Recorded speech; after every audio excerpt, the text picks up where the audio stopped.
Salut à tous et bienvenue dans cette nouvelle vidéo. Alors vous l'avez vu dans le titre, aujourd'hui on va parler de l'Afghanistan. J'ai traité pas mal de conflits sur la chaîne et je pouvais pas ne pas parler de celui-là. Et en fait c'est plutôt une succession de conflits et de guerres civiles avec intervention de puissances extérieures. Mais avant de rentrer dans les détails, on va donner quelques infos générales sur le pays, histoire de le situer un peu. L'Afghanistan est un pays d'Asie centrale, sa capitale est Kaboul, et le pays est peuplé de 37 millions d'habitants, pour une superficie de 652 864 km², ce qui nous donne 38 habitants au kilomètre carré. Pour comparaison, en France, on est à 100 habitants au kilomètre carré. Mais sa population est inégalement répartie, la plupart se trouvent dans l'est, près de Kaboul, et un peu au nord et dans certaines zones de l'ouest et du sud. La quasi-totalité est musulmane, avec 80% de sunnites et le reste de chiites. Les chiites se trouvant principalement dans le centre du pays. C'est également un pays multiethnique, l'ethnie la plus représentée est celle des Pashtuns, mais on trouve également des Tadjiks, des Hazaras, ce sont les chiites du centre du pays, des Emaks, des Pamiris, des Ouzbeks, des Turkmènes et quelques autres plus minoritaires. Au niveau de sa géographie, c'est un pays très sec et surtout très montagneux. L'agriculture y est difficile. On a en gros tout le centre, l'est et le nord-est couverts de montagnes et des zones plus basses mais très arides dans le nord et dans le sud. Et ses voisins sont l'Iran, le Turkménistan, l'Ouzbékistan, le Tadjikistan, la Chine et surtout le Pakistan au sud et à l'est. Vous allez le voir, le Pakistan joue un rôle important dans les conflits afghans. Alors, avant les années 70, l'Afghanistan a été un émirat puis un royaume jusqu'en 1973, année du coup d'État non violent qui dépose le roi Mohammad Zahir Shah. Son cousin Mohamed Daoud Khan, meneur de ce coup d'État, prend le pouvoir et s'autoproclame président. Il est au début proche de l'URSS et soutenu par le PDPA, le Parti communiste afghan. Mais leurs relations vont vite se détériorer et en 1978, un nouveau coup d'État a lieu pendant ce qu'on appellera la révolution de Sor, menée par le PDPA. Le 27 avril, le palais présidentiel est pris par les communistes et le 28, Daoud Khan et sa famille sont exécutés. Naît alors la République démocratique d'Afghanistan, donc communiste. C'est un point évidemment important puisqu'on est en pleine guerre froide. Et c'est réellement à partir de cette période que l'Afghanistan sombre bien plus profondément dans l'instabilité de laquelle il n'est toujours pas sorti aujourd'hui. Un certain Nour Mohammad Taraki prend le pouvoir, mais il est rapidement assassiné et remplacé par Hafizullah Amin. C'est vous dire si ce nouveau régime est stable. Forcément, des réformes idéologiquement communistes commencent à être mises en place, et ça ne plaît pas à toute une part de la population, toujours très attachée à ses traditions culturelles et religieuses. Des groupes de guérilla, affiliés à des partis politiques, et pour certains déjà actifs dans les années 70, se soulèvent contre les communistes et des conflits apparaissent un peu partout dans le pays. Ça pousse l'URSS à intervenir et dès 1979, des troupes soviétiques pénètrent dans le territoire afghan avec l'accord du président. Dans le cadre de l'opération Storm 333, ils font atterrir 2 divisions de l'armée de l'air à Kaboul, pour sécuriser la capitale. Dans le même temps, des unités au sol pénètrent dans le territoire par les villes de Kouchka et Termez. Ces unités progressent et sécurisent rapidement un certain nombre de villes du pays, mais peu, voire pas du tout, les zones rurales et montagneuses. L'URSS intervient pour consolider sa présence dans le pays, non seulement parce qu'elle craint les rebelles afghans, appelés les Moudjahidines, mais également la tendance autonomiste vis-à-vis du bloc soviétique du président Hafizullah Amin. Et d'ailleurs, ce dernier sera assassiné par les forces spéciales soviétiques et remplacé par Babrak Karmal. Parmi les Moudjahidines, on trouve plusieurs mouvements différents avec des leaders différents. On peut notamment citer le SB Islami Gulbuddin avec Gulbuddin Hekmatyar à sa tête, ou le Jamiat-e Islami pour lequel combat le commandant Massoud, probablement le plus connu des leaders moudjahidines. Une partie de ces moudjahidines est armée et soutenue par des puissances étrangères, et notamment par les États-Unis et le Pakistan. En fait, ce sont les services secrets pakistanais qui fournissent directement le matériel et l'armement, notamment dans les régions de Peshawar où les moudjahidines afghans récupèrent le tout avant de le convoyer vers l'Afghanistan. Les États-Unis se contentent la plupart du temps de superviser de loin et de payer, les Pakistanais voulant rester maîtres des opérations. Alors évidemment, pour les États-Unis, le but est de mettre des bâtons dans les roues des Soviétiques. Les États du Golfe Persique, et notamment l'Arabie Saoudite, vont également être de gros financeurs de la rébellion. Certaines sources parlent de 3/4 du financement issu des États arabes.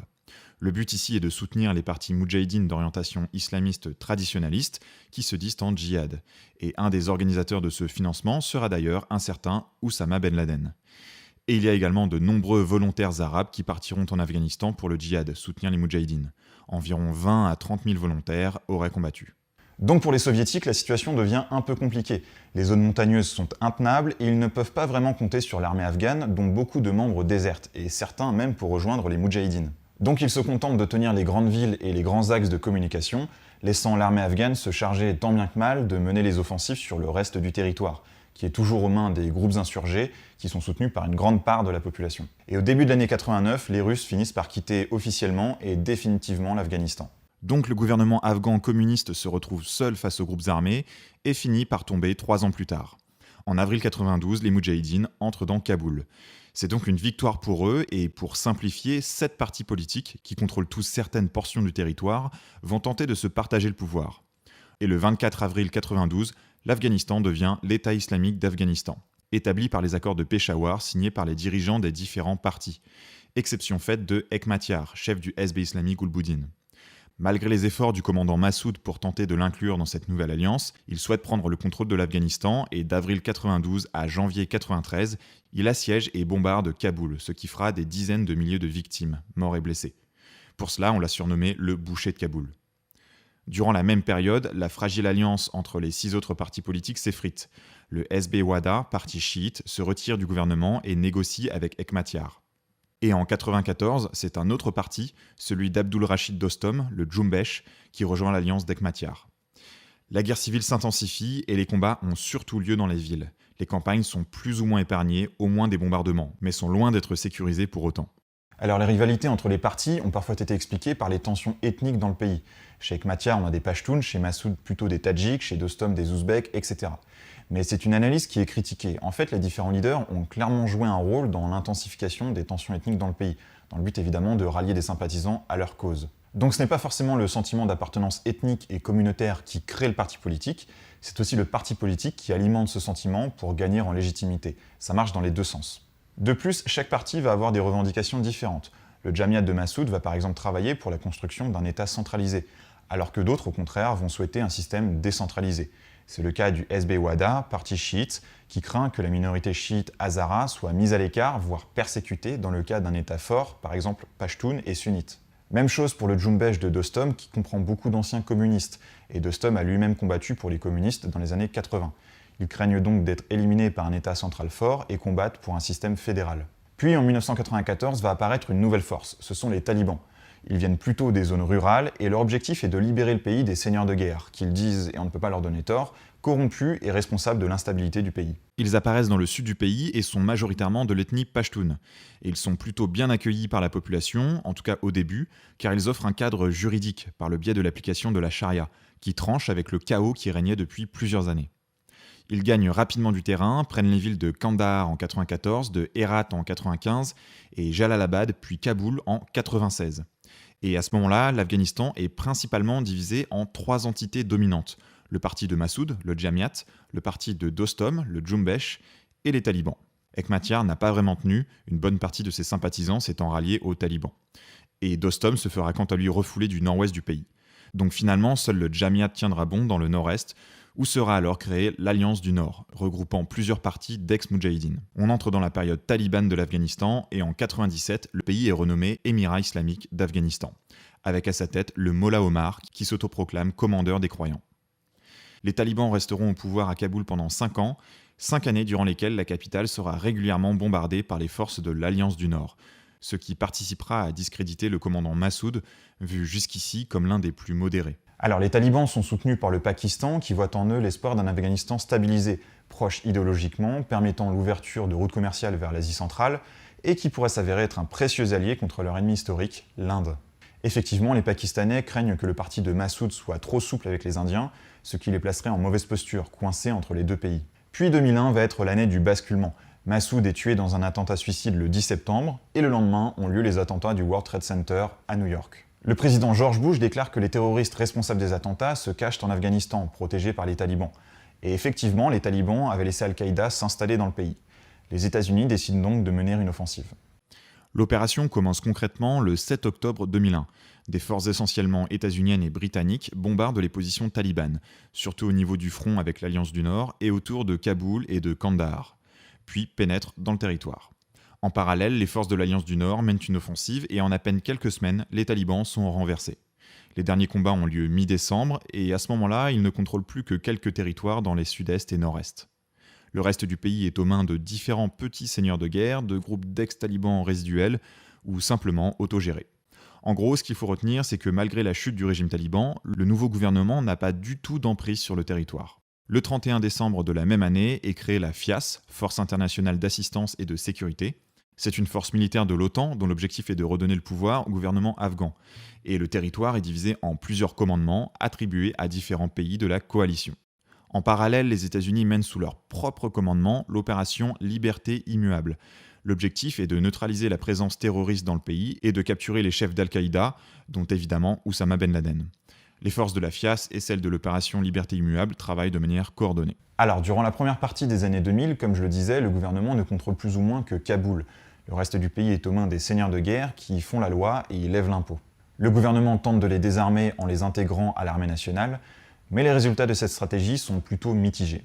Pendant ce temps, les talibans se réorganisent autour du Mollah Omar, et en 2005, ils s'allient avec le mouvement de Hekmatyar, qui est toujours là et toujours seigneur de guerre.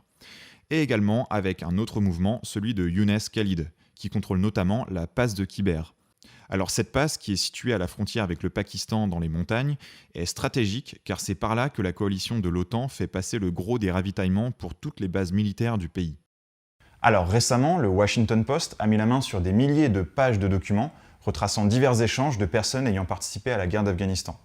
Ces documents montrent que les Américains, une fois arrivés sur place, ne contrôlaient absolument pas la situation et avaient un manque énorme de connaissances du pays, de sa population et de son organisation sociale. Douglas Lutt, un général 3 étoiles, dit en 2015 « Nous étions dépourvus d'une compréhension fondamentale de l'Afghanistan. Nous ne savions pas ce que nous faisions. » Un conseiller d'une équipe de forces spéciales américaines a également déclaré « Ils pensaient que j'allais leur montrer sur une carte où étaient les méchants et où étaient les gentils.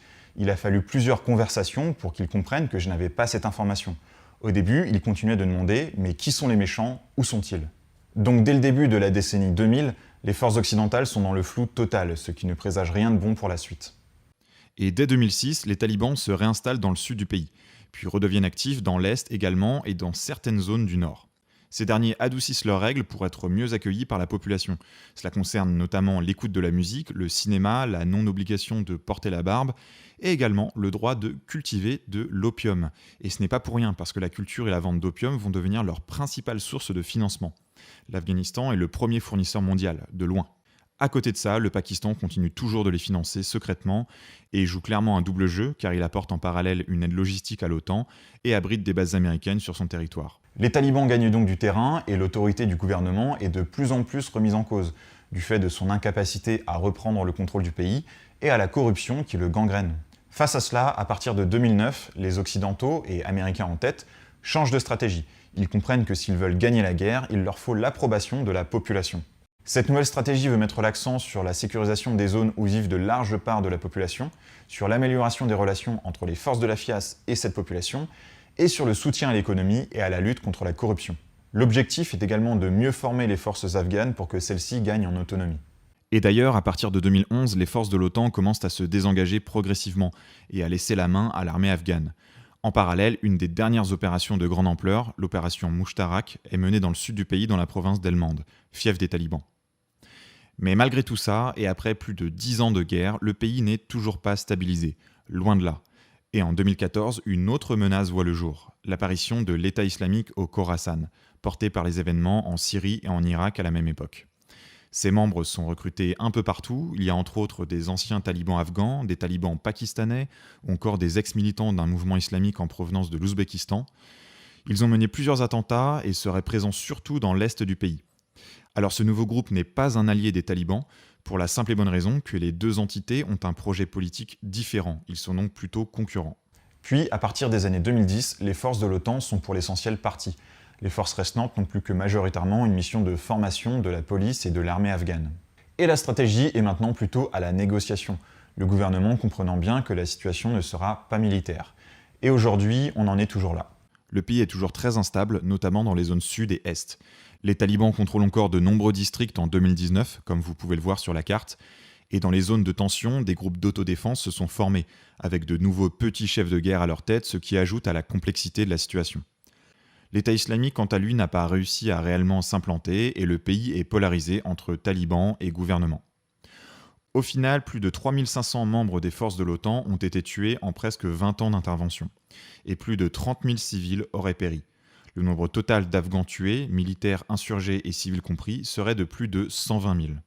Et environ 17 000 soldats de l'OTAN sont toujours dans le pays dans le cadre de la mission visant à former, conseiller et assister les forces de sécurité afghanes. Alors j'aimerais également revenir sur le rôle du Pakistan. Donc on a vu que durant la guerre contre les soviétiques, il a soutenu les Moudjahidines. Puis durant le conflit entre les différents seigneurs de guerre, il a soutenu Hekmatyar, qu'il a laissé tomber pour soutenir les talibans, qu'il a soutenu tout au long des années 2000 et 2010, même s'il l'a toujours nié. Une des raisons de ce soutien est la peur du voisin indien, rival historique du Pakistan. L'Inde investit largement dans la reconstruction de l'Afghanistan, pas seulement pour isoler le Pakistan, mais également simplement pour renforcer ses relations commerciales et politiques avec l'Asie centrale. Par exemple, les Indiens ont beaucoup investi dans le port iranien de Chabahar, réduisant la dépendance de l'Afghanistan au port pakistanais pour accéder aux routes maritimes de l'océan Indien.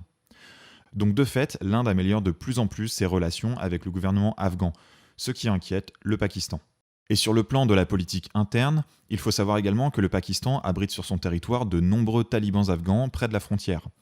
En effet, cette région autonome a longtemps été utilisée par les insurgés comme base arrière. Les Pakistanais craignent donc aussi l'apparition ou l'aggravation des conflits dans cette zone s'ils stoppent leur soutien aux talibans. Ils sont coincés. Et une telle situation serait dramatique pour le pays. Elle servirait à renforcer les partis et groupes rebelles d'opposition et nuirait à l'image de l'armée et des services secrets pakistanais. Et finalement, le Pakistan va peut-être réussir à arriver plus ou moins à ses fins, car avec les négociations en cours entre gouvernement afghan, États-Unis et talibans, on va peut-être voir ces derniers être intégrés à une sorte de gouvernement de compromis. En tout cas, aujourd'hui, la solution diplomatique semble être la meilleure option pour apporter la paix dans le pays. C'est tout pour aujourd'hui, merci d'avoir regardé la vidéo. Alors attention, c'est un gros condensé de 40 années de conflit. Je ne peux pas parler de tout en 15-20 minutes. J'aurais pu parler des sociétés militaires privées, du réseau Haqqani, des financements iraniens et de plein d'autres trucs. Mais bref, je voulais vous donner les grandes lignes et les grands enjeux du conflit. Voilà, donc j'espère que ça vous a plu, et si c'est le cas, vous savez quoi faire. Et je vous invite également à me suivre sur Twitter, il y aura le lien dans la description. Alors c'est la première fois que je communique là-dessus, mais en gros j'essaye d'être plus actif et de tweeter sur des infos intéressantes que je trouve durant ma veille. Et j'essaie également de donner des news sur des sujets déjà traités sur la chaîne, donc ça pourrait vous intéresser. Voilà, je vous dis à la prochaine, salut!